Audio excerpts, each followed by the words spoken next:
Staking crypto ফিল্ডের অনেকেই এই ওয়ার্ডটার সাথে পরিচিত, বিশেষ করে যারা ক্রিপ্টো মার্কেট থেকে প্যাসিভ ইনকামে আগ্রহী তাদের কাছে এই স্টেকিং টার্মটা অনেক বেশি গুরুত্বপূর্ণ। Hello everyone and welcome to the bullish trader, your ready to go channel for all the things in crypto. And আজকের ভিডিওতে বিশেষভাবে আলোচনা করা হবে এই ক্রিপ্টোকারেন্সি স্টেকিং নিয়ে। ট্রেডিং নিয়ে আমাদের অনেকের মধ্যেই এক ধরনের অজানা ভয় কাজ করে, আর সেই ভয়কে অ্যাভয়েড করে যারা সেফলি এবং রেগুলারলি ইনকাম করতে চান তাদের জন্য স্টেকিং হতে পারে গুড একটা অপশন। সো আর দেরি না করে চলুন জেনে নেই এই ক্রিপ্টোকারেন্সি স্টেকিংটা আসলে কি এবং এটা ক্রিপ্টো ফিল্ডে কিভাবে কাজ করে। প্রথমেই স্টেকিং কি সে ব্যাপারে জেনে নেওয়া যাক। সহজ ভাষায় বলতে গেলে স্টেকিং হলো এমন একটি প্রক্রিয়া যেখানে আপনি আপনার ক্রিপ্টোকারেন্সি গুলোকে কোন একটি প্ল্যাটফর্মের একটা সার্টেন টাইমের জন্য লক করে রাখবেন এবং এর বিনিময়ে আপনি উইকলি অথবা মান্থলি একটি নির্দিষ্ট অ্যামাউন্ট অফ ক্রিপ্টোকারেন্সি রিওয়ার্ড হিসেবে পাবেন, যেটা আপনার প্যাসিভ ইনকাম হিসেবে বিবেচিত হবে। নরমালি আমরা যেমন ব্যাংকে ফিক্সড ডিপোজিট করে মান্থলি অথবা ইয়ারলি একটা এক্সট্রা অ্যামাউন্ট ইন্টারেস্ট হিসেবে রিটার্ন পাই, ঠিক তেমনি ক্রিপ্টোকারেন্সি ফিল্ডেও স্টেকিং এর মাধ্যমে আপনি বিভিন্ন ক্রিপ্টোকারেন্সি স্টেক করে ডেইলি, মান্থলি অথবা ইয়ারলি একটা এক্সট্রা অ্যামাউন্ট আর্ন করতে পারবেন এবং এই প্রসেসটাকে ক্রিপ্টোকারেন্সি স্টেকিং বলে। তো এবার আমরা জানবো এই স্টেকিংটা আসলে কিভাবে কাজ করে। স্টেকিং কিভাবে কাজ করে সেটা জানার আগে আমাদের জানতে হবে এখন পর্যন্ত ক্রিপ্টোকারেন্সি উৎপাদন বা প্রোডাকশনের জন্য ওয়ার্ল্ড ওয়াইড স্পেশালি দুইটা মেকানিজমকে ফলো করা হয়। একটি মেকানিজম হচ্ছে মাইনিং, যেটাকে বলে প্রুফ অফ ওয়ার্ক, আর দ্বিতীয়টি যে মেকানিজম সেটা হচ্ছে স্টেকিং বা যেটাকে বলে প্রুফ অফ স্টেক বা সংক্ষেপে যেটার নাম হচ্ছে পস। ক্রিপ্টোকারেন্সি মাইনিং সম্পর্কে আমি আমার প্রিভিয়াস ভিডিওতে আলোচনা করেছি, আর ক্রিপ্টোকারেন্সি স্টেকিং হলো এই মাইনিং এরই একটি অল্টারনেটিভ প্রসেস। মাইনিং এ যেমন আপনাকে আলাদা হার্ডওয়্যার, সফটওয়্যার এবং পর্যাপ্ত ইলেকট্রিসিটি ম্যানেজ করে তারপর ক্রিপ্টোকারেন্সি মাইন করতে হয়, অপরদিকে এই স্টেকিং প্রসেসটা একটু ভিন্নভাবে কাজ করে। আমি যদি আরেকটু সহজভাবে বলি, যারা যারা ক্রিপ্টোকারেন্সি মাইনিং করে তাদেরকে বলে মাইনার, এবং যারা যারা ক্রিপ্টোকারেন্সিকে স্টেকিং করে তাদেরকে বলা হয় ভ্যালিডেটর। আর এই ভ্যালিডেটরের কাজই হচ্ছে ক্রিপ্টোকারেন্সি ট্রানজ্যাকশন গুলোকে ভ্যালিডেট করা। সাপোজ আপনি ইথেরিয়াম কয়েনটাকে স্টেক করতে চান, তো এর জন্য প্রথমে আপনাকে ইথেরিয়াম কয়েনের অ্যাজ এ ভ্যালিডেটর হতে হবে। আর ইথেরিয়ামের ভ্যালিডেটর হওয়ার জন্য আপনাকে একটি নির্দিষ্ট পরিমাণ ইথেরিয়াম আপনার পছন্দের স্টেকিং প্ল্যাটফর্মে জমা দিয়ে বা লক করে রাখতে হবে। আপনি চাইলে এই ইথেরিয়াম গুলো এক সপ্তাহ, এক মাস কিংবা এক বছরের জন্য লক করে রাখতে পারেন। এখানে গুরুত্বপূর্ণ বিষয় হচ্ছে আপনি যে টাইমের জন্য আপনার কয়েনগুলোকে লক করে রাখবেন, ওই নির্দিষ্ট টাইম অতিক্রান্ত হবার পূর্বে আপনি সেই কয়েনগুলোকে আনলক বা অন্য কোনো কাজে ইউজ করতে পারবেন না। সাপোজ আপনি এক মাসের জন্য আপনার ওয়ালেট থেকে 5টি ইথেরিয়াম স্টেক করেছেন, তাহলে এক মাসের জন্য আপনার সেই ইথেরিয়াম গুলো পার্মানেন্টলি লক হয়ে যাবে এবং এক মাসের আগে আপনি সেই কয়েনগুলোকে সেল কিংবা অন্য কোনো কাজে ব্যবহার করতে পারবেন না। আর আপনি যেহেতু আপনার ইথেরিয়াম কয়েনগুলো স্টেক করে ইথেরিয়ামের ভ্যালিডেটর হয়ে গেছেন, এর মানে হলো আপনার লক করা ইথেরিয়াম গুলো এখন ইথেরিয়ামের ব্লকচেনের ট্রানজ্যাকশন ভ্যালিডেশনের কাজে ব্যবহৃত হবে।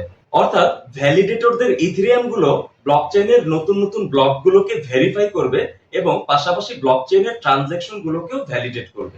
আর এই ট্রানজ্যাকশন প্রসেসে হেল্প করার জন্য ইথেরিয়ামের ভ্যালিডেটররা রিওয়ার্ড হিসেবে ব্লকচেন থেকে কিছু এক্সট্রা ইথেরিয়াম পাবে। যে যত বেশি পরিমাণে কয়েন স্টেক করবে সে তত বেশি স্টেকিং রিওয়ার্ড পাবে।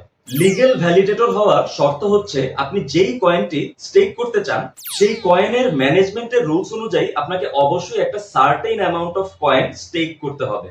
যেমন ইথেরিয়াম কয়েনের ক্ষেত্রে মিনিমাম 32টি ইথেরিয়াম যিনি স্টেক করবেন তিনি ইথেরিয়ামের অ্যাজ এ লিগ্যাল ভ্যালিডেটর হিসেবে গণ্য হবেন। আরেকটি ব্যাপার হচ্ছে আপনি যদি সরাসরি ভ্যালিডেটর নাও হন তাহলেও আপনি স্টেকিং এ অংশগ্রহণ করতে পারবেন, তবে সেক্ষেত্রে অন্য কোনো ভ্যালিডেটরের সাথে আপনার কয়েনগুলোকে অ্যাড করে তারপর স্টেকিং করতে হবে, যেটা বিভিন্ন প্ল্যাটফর্ম অফার করে থাকে যাদের অ্যাকচুয়ালি ক্ষুদ্র ইনভেস্টমেন্ট তাদের জন্য। আর এই স্টেকিং এর রিওয়ার্ড কেমন আসবে সেটা নির্ভর করে মেইনলি তিনটা ফ্যাক্টরের উপর। এক, আপনি কি পরিমাণ কয়েন স্টেক করেছেন।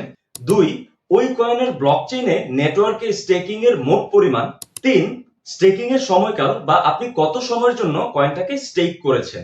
স্টেকিং এর রিওয়ার্ড গুলো সাধারণত অ্যানুয়াল পার্সেন্টেজ ইয়েল্ড বা এপিওয়াই অর্থাৎ বার্ষিক শতকরা হারে হিসাব করা হয়। যদি কোনো ক্রিপ্টোকারেন্সির এপিওয়াই 10% হয় তাহলে আপনি পুরো বছরে সেই ক্রিপ্টোকারেন্সি স্টেকিং এর উপর 10% রিটার্ন পাবেন। মার্কেটে আরেক ধরনের জনপ্রিয় স্টেকিং রয়েছে যেটাকে বলা হয় লিকুইড স্টেকিং বা ফ্লেক্সিবল স্টেকিং। তো এই লিকুইড স্টেকিং করলে আপনার কয়েনগুলোকে আর নির্দিষ্ট সময়ের জন্য স্টেক করে রাখার প্রয়োজন হবে না। লিকুইড বা ফ্লেক্সিবল স্টেকিং মেকানিজমে আপনি যতক্ষণের জন্য আপনার কয়েনগুলোকে স্টেক করবেন ঠিক ততক্ষণের উপর আপনার স্টেকিং রিওয়ার্ড আপনি পেয়ে যাবেন। লিকুইড স্টেকিং সাধারণত ডেফি প্ল্যাটফর্মগুলোতে অ্যাভেলেবল থাকে, আর এই স্টেকিং গুলো নরমাল স্টেকিং এর চাইতে অনেক বেশি ফ্লেক্সিবল হয় বিকজ এখানে নির্দিষ্ট সময়ের জন্য আপনার কয়েনগুলোকে লক করে রাখার প্রয়োজন হয় না। স্টেকিং মেইনলি একটি automatic process. All you have to do is just আপনি যে কয়েন বা ক্রিপ্টোকারেন্সি গুলোকে স্টেক করতে চান সেটি মার্কেট থেকে সংগ্রহ করে পরবর্তীতে নির্দিষ্ট স্টেকিং প্ল্যাটফর্মে সেই কয়েনগুলোকে ডিপোজিট করে সেখানে স্টেক করবেন। That's it. স্টেকিং করার জন্য জনপ্রিয় কিছু কয়েনের মধ্যে উল্লেখযোগ্য হচ্ছে ইথেরিয়াম, সোলানা, কার্ডানো, বিএনবি এবং পোলকাডট। এছাড়াও মার্কেটে আরো বহু কয়েন আছে যে কয়েনগুলোকে আপনারা স্টেক করতে পারবেন। তবে যেসব কয়েনের প্রাইস ফ্লাকচুয়েশন বা ভলিটিলিটি তুলনামূলক কম সেসব কয়েনগুলো স্টেকিং করার জন্য বেটার। আপনি চাইলে বিভিন্ন ধরনের স্টেবল কয়েন যেগুলো অ্যাকচুয়ালি প্রাইস মুভমেন্ট হয় না বা ডলার রেটে থাকে সাচ এস ইউএসডিটি, টিইউএসডি, এফডিইউএসডি সহ আরো যে স্টেবল কয়েনগুলো আছে এই কয়েনগুলোকেও স্টেক করতে পারবেন। ক্রিপ্টোকারেন্সি স্টেকিং এর জন্য মার্কেটে জনপ্রিয় কিছু স্টেকিং প্ল্যাটফর্ম রয়েছে যেমন Binance, Coinbase, Kraken, Lido, Babylon, agent layer সহ মার্কেটে আরো জনপ্রিয় কিছু স্টেকিং প্ল্যাটফর্ম রয়েছে যেখানে গিয়ে আপনারা আপনাদের ক্রিপ্টোকারেন্সি গুলো স্টেক করতে পারবেন। সো গাইস, এই ছিল আমার ক্রিপ্টোকারেন্সি স্টেকিং নিয়ে একটি ডিটেইলস ভিডিও। ভিডিওটি যদি আপনার কাছে ইনফরমেটিভ মনে হয় তাহলে অবভিয়াসলি একটি লাইক দিবেন। আর স্টেকিং এর মাধ্যমে আপনারা কিভাবে প্যাসিভ ইনকাম করতে পারবেন আমি আমার নেক্সট ভিডিওতে এই বিষয়গুলো একদম হাতে কলমে শিখিয়ে দিব। আর সেই ভিডিওর মাধ্যমে আপনারা খুব ইজিলি কিভাবে স্টেকিং থেকে ইনকাম করতে হয় সেই বিষয়টি বুঝে যাবেন। আর আমার ভিডিওগুলো ভালো লাগলে চ্যানেলটাকে অবশ্যই সাবস্ক্রাইব করে কানেক্টেড থাকবেন। সকলের সুস্থতা এবং প্রফিট কামনা করে আজকের জন্য বিদায় নিচ্ছি। This is the bullish trader signing out.